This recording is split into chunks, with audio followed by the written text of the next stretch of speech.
We're going to be reacting to Classically Abby's video. Ladies, are we really putting our children first? Stay-at-home mom shares her thoughts. Hello, Classic Crew, and welcome to today's video, where we're going to be talking about putting your child first.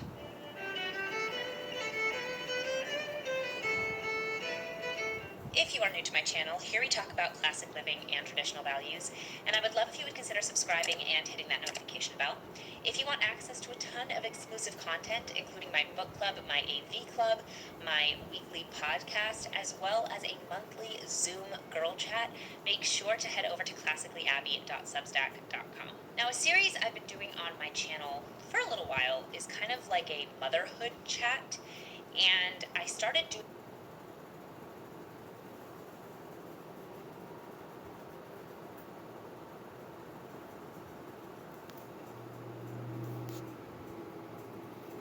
So I have been thinking a lot of things going through motherhood. My son is almost 6 months old. He'll be 6 months old in just a couple of days.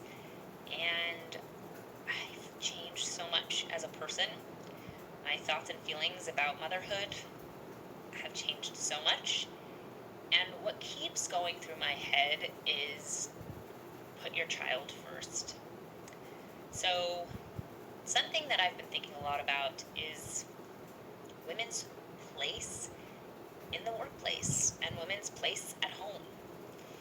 I used to feel like, oh, if you choose to work, you choose to work, and if you choose to... And sometimes it's not choose to work, Abby, it's have to work. You, Abby, do not understand this because you are not living it. You grew up in privilege, you married still into privilege, it looks like. You don't have these concerns, so why are you telling other women what they should and shouldn't do to put their kids first? Sometimes putting your kids first involves being away from them so you can provide for them. Go be a stay-at-home mom, be a stay-at-home mom, do what works for you. But ever since becoming a mom, I have really started to question that. I've started to question why we put work ahead of motherhood. Here's the answer to that: because some have to in order to make sure that the kids actually survive. Because if you're not privileged, I don't know if you've noticed, Abby, but life is expensive, and sometimes one income is not enough.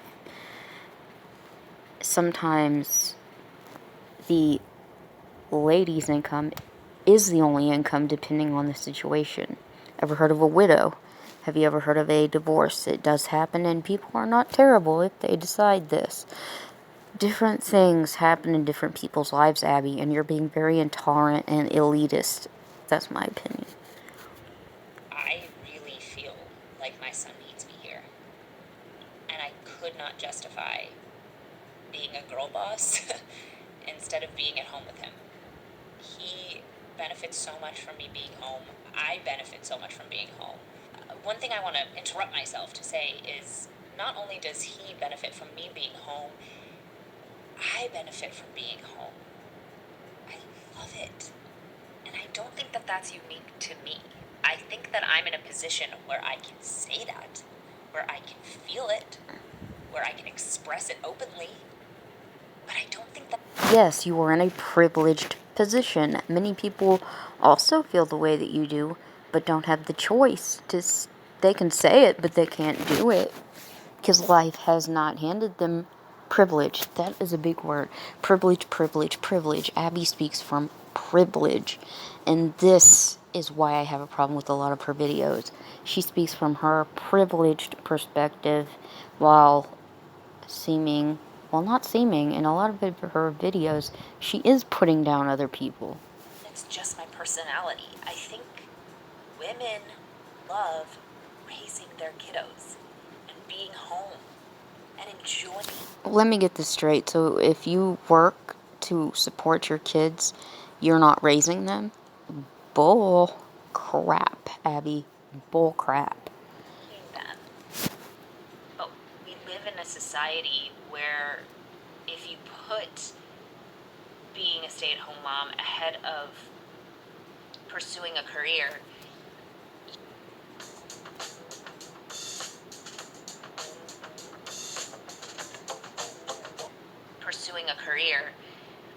you're not living up to your potential, which I hate. I hate that concept. I hate that your potential can only be lived up to through a job, through a career, through a position in a workplace. Who said that? And what is wrong with living up to your potential? Whatever you feel your potential is. As opposed to the one job that you are completely irreplaceable as your child's mother. I don't know that I think that women being in the workplace is more important or even as important as them being at home with their kid. But it's important because it allows them to support their kids, because sometimes that is the choice they are given. Privilege, privilege, privilege. And that is a really unpopular opinion in today's day and age. Saying that I think that kids need their moms. And moms uniquely. We were built for this, right? Just because a mom goes to work does not mean that she is abandoning her kids. That is quite the opposite, Abby. She is taking care of things outside the home so that her kids can be okay in the home.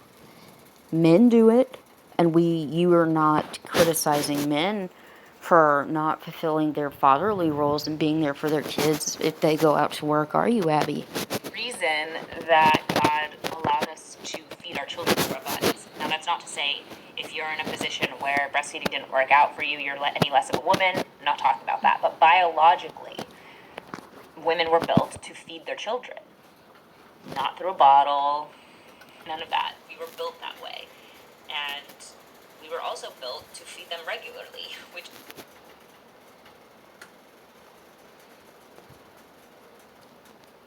I really am getting irritated already. This person speaks from such privilege that she is looking down on those who don't have it, even if she's not directly doing it. And even breastfeeding. Guess what, Abby? Not everybody can breastfeed, as you've said. Sometimes things happen. If you are on certain medicines that you cannot get off of, breastfeeding might not be a good idea.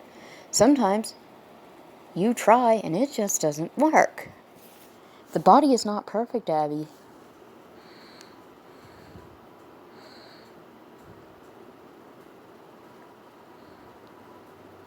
Okay, let's pause this because something is wrong with the technical aspect.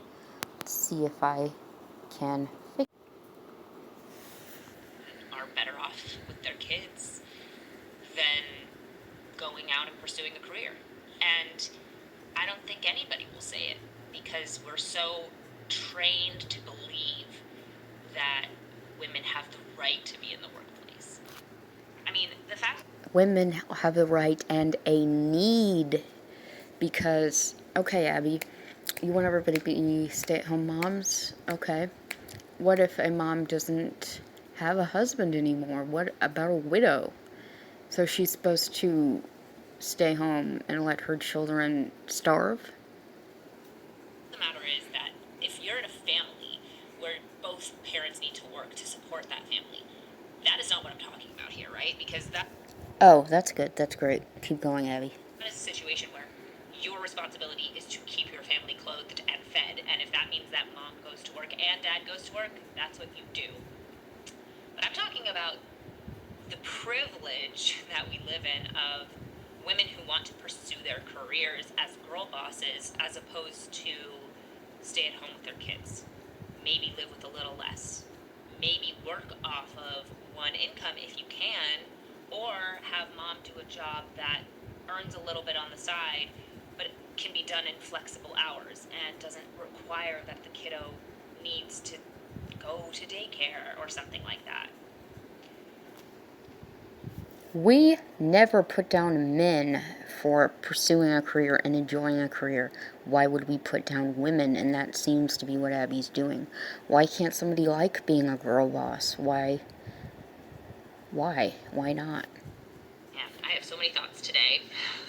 I think that motherhood is something that we can be good at. We can research. So much of motherhood is taught to be something we wing. Like you're winging it. Instead of something you can hone as a craft. Like how to help your child developmentally reach their milestones, how to give them the right foods, how to prevent them from becoming picky eaters. Like, those are all things we can research and learn as opposed to just winging. Yes, but every child doesn't respond to certain things the exact same way. We can treat motherhood as a craft. And on top of that, we can treat homemaking as a craft.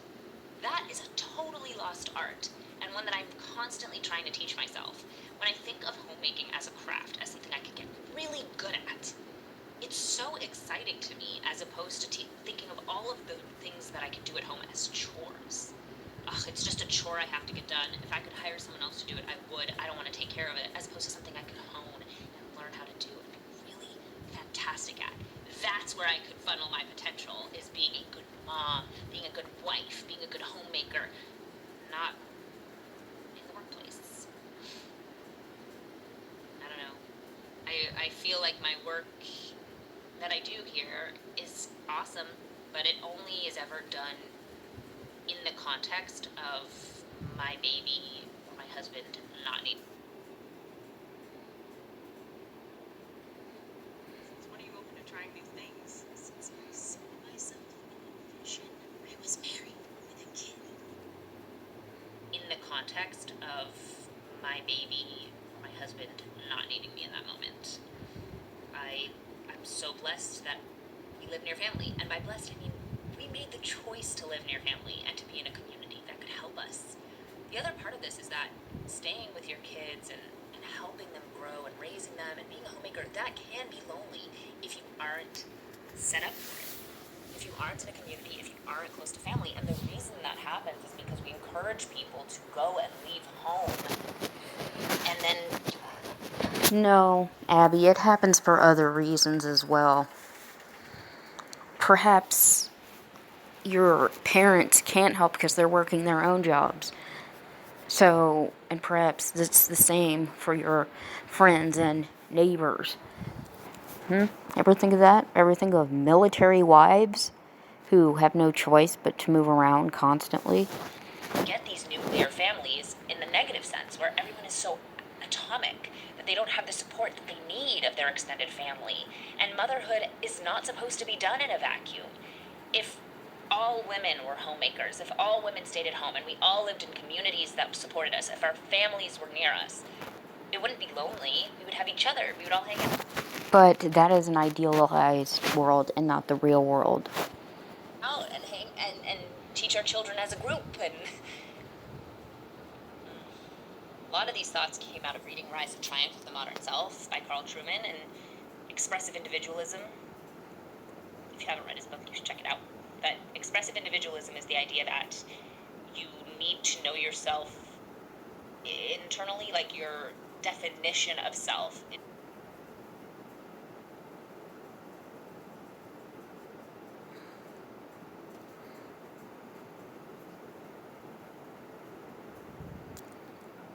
Sorry for the technical glitches. This video obviously is having some issues. But all in all, Abby speaks from a very privileged position.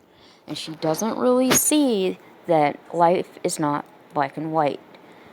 You know, sometimes people don't have the same resources, the same opportunities, the same lives, and that's fine. Leave your comments below. Let me know what you think. Thank you for watching. Please subscribe.